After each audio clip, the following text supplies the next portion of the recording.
Good morning student. आज का last paragraph अपन complete करेंगे वंशीधर का। ओके, देखो वंशीधर बहुत ईमानदार इंसान था।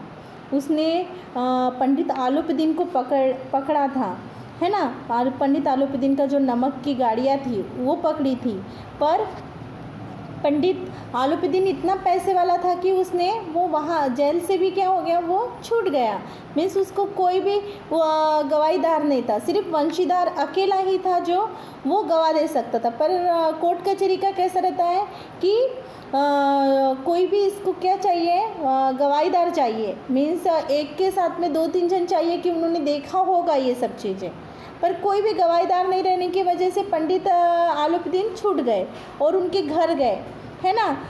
वंशी जी के घर में गए तो उनको लगा कि अरे ये मेरा अपमान करने को आए होंगे या कुछ करने को आया। पर पंडित आलूपदीन जो इंसान थे वो अच्छे थे। उनको समझ में आया कि इस ज़माने में ईमानदार इंसान होना बहुत मुश्किल का है। तो अब देखो लास्ट पैराग्राफ अपना। वंशीधर ने गंभीर भाव से कहा, यो तो मैं आपका दास हूँ। आपके जैसे कीर्तिवान सज्जन पुरुष की सेवा करना मेरे लिए सौभाग्य की बात है। देखो पंडित आलूपदीन ने उन्हें एक काम सौंपा कि तुम बहुत ईमानदार इंसान हो, तो मेरा तुम क्या करो, पूरा कारोबार संभालो और कारोबार संभालो, मेरे जो पैसे हैं वो उसका ध्यान रखो, तुम मेरे एक मैनेजर बनो। उन्होंने ये किया। पर वंशीधर ऐसा बोल रहा था कि तुमने मुझे अच्छा तो समझा, पर मैं ये लायक हूँ क्या, मैं कर पाऊँगा क्या। पंडित आलूपदीन को बोलने लगे। सौभाग्य की बात है कि किंतु मुझ में न विद्या है, न बुद्धि, न वह स्वभाव जो इन त्रुटियों की पूर्ति कर देता हूँ। ऐसे कार्य के लिए तो एक अनुभवी मनुष्य की ही ज़रूरत है। देखो तुम्हारे लिए ऐसे लोग होना कि वो कर सके। मेरे पास में इतना ये नहीं है, मेरे पास इतनी बुद्धि नहीं है जो मैं तुम्हारा कारोबार संभाल सकूं। मैंने आज तक ये सब चीज़ें नहीं किया हूँ। तो ये सब चीज़ें वो समझाने लगा कि मुझे नहीं आता है ये मैनेजर का काम करना, जो ये विश्वास जो होता है, आप मुझ पे इतना विश्वास करते हो, पर मैं ये कर पाऊँगा क्या। उन्हें वो विश्वास नहीं था कि वंशीधर को कि मैं ये सब चीज़ें कर सकूँगा कि नहीं। आलूपदीन ने कलम निकाली और उसे वंशीधर के हाथ में देकर बोले, न मुझे विद्वता की चाह है, न अनुभव की, न कार्य कुशलता की। तुम्हारा अनुभव नहीं भी होगा, तुम कहीं करके भी नहीं होगे, तो भी मुझे तुम पे विश्वास है कि तुम ये काम कर सकोगे। ऐसा पंडित आलूपदीन ने वंशीधर से कहा।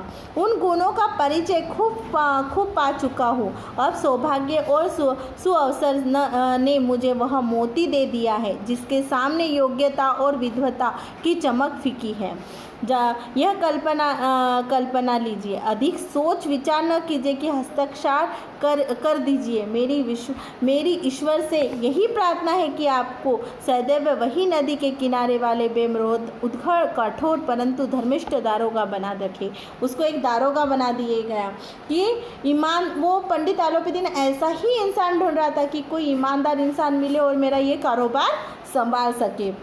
वंशीधर की आंखें डबडबाई। हृदय के संकुचित पात्र में इतना एहसान समा चका। एक बार फिर पंडित जी की और भक्ति और श्रद्धा की दृढ़ता से देखा और कांपते हुए हाथ से मैनेजर की कागज पर हस्ताक्षर कर दिया।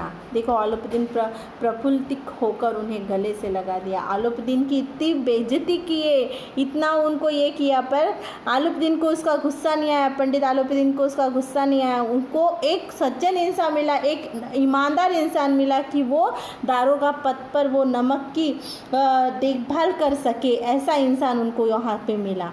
तो ये लेसन से अपने को यही सीख मिलती है कि ईमानदार होने से अपने को हर चीज़ में विश्वास ही मिलेगा, हर चीज़ में अच्छी चीज़ें ही मिलेंगी।